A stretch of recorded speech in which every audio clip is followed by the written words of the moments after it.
Assalaamu calaykum asxaabteyda soo dhawaada meel kastoo adduunka aa ka joogtaan. Maanta waxaa inii wadaa sheeko aad iyo aad u yaab badan, badankiinaba aaba filaneynin waxsaan inay dhici karaan. Gabadhan waxaa la dhahaa Katrina, waa gabar tiktokerad Katrina xaalkeeda waxaa waaye qof u ahay barambar, yacni qof ay isugu daba dhacsan tahay faamiligeedu ku dhex nool. Katrina sidoo kale waxay ahayd xaas, waxaa qaba ninkan ujeedaan. Ninkan magaciisa saxda ma ogi, laakiin Bob sheekadiisa ku maqlay in la dhaho Bob. Katrina waxay u dhashay 2 gabdhood oo mataane saa ujeedaan. Katrina odaygeeda Bob iyo Katrina hooyadeed waxay ahaayeen dad kaftan badan, isla sheekeysto, yacni aad isku tixgeliyo. Laakiin Katrina iyo dhammaan familkii intiisa kale waxay u haysteen sodoh iyo wiilkeeda isfahansan, yacni sodoh iyo wiilkeeda asxaab maxaa dhacay markii dambe? Katrina way shakisay, tuhunaa galay inay hooyadeed iyo ninkeeda wax ka dhexeeyaan. Habeenay waxay wacday ninkeeda inay weydiiso casho inuu soo doonanayo in kala xiliga cashada. Wuxuu ku dhahay waxay ka wacday FaceTime-ka, wuu ka qabtay. Wuxuu ku dhahay magaalo kale inta aan aaday oo shaqo aaday. Ninkeeda wuxuu ahaa nin ku shaqeeyo geynta cuntooyinka adiga DoorDash baabuurta cuntada geegeyso oo hay maleena. Marka wuxuu yiri waxaan jiraa magaalo kale inta yacni town kale ii dhow. Gabadhii marka maadaama ay FaceTime kala hadlayso waxaa aragtay dabaqyo ay taqaano oo yacni ay ka dhex aragtay FaceTime-ka. Waxay ku tiri war heer been maxaa u sheegaysaa meeshaan aaba joogtaay magaalada dhinac ka joogtaay. Marka saas ku dhahday wuu ku damiyay. Haddana way ku celisay. Markii ku celisay ee FaceTime-ka ka wacday ayaa gabadhii shakiya ku dhashay. Waxay maqashay cod dumar, yacni ku dami camal. Bas haddana wuu damiyay ninkii. Haddana way ku celisay. Waxay ku tiri yaa kula joogo wad iqyaamusa naaga la joogtaa ayaa kula joogo. Marka gabadhan horaa tuhun ugu jiray shaki, yacni hab dhaqanka hooyadeed iyo ninkeeda kamaysan heli jirin. Laakiin waxba maysan yacni hubin oo dhankayba uma fikireynin.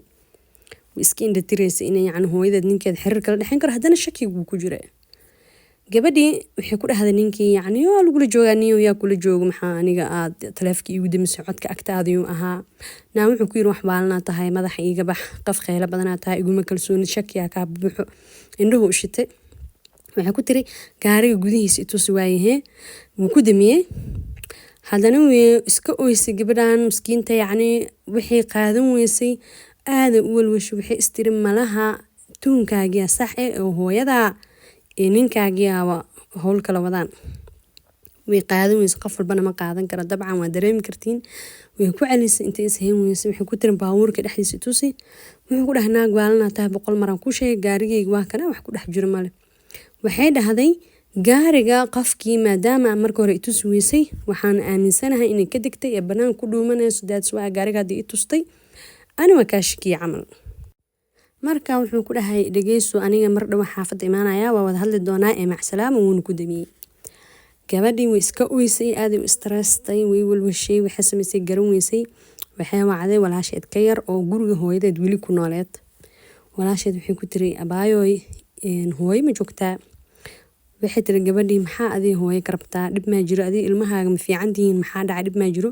Waxay tiri hooyo ma joogtaa hadalka iga dhaaf ee fiir guriga inay hooyo joogto. Waxay dhahday runta ku sheegay ma joogto ninkaaga iyo hooyo hadaay israaceen.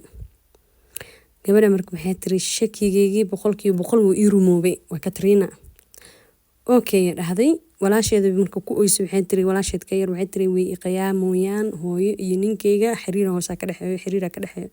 Gabadhii yareed way naxday waxay tiri ani horta waxa lagu dhahay tiri markay baxayeen hooyo iyo ninkaaga waxay ugu dhaanay tiri Katrina ha u sheegin, laakiin ay dhahday hooyo iyo ninkaaga waxba kama dhexeeyo abaayo way ku jecel yihiin hooyo waa hooyadeen ninkaaga waa ninkaaga saas u fikirin isdiji.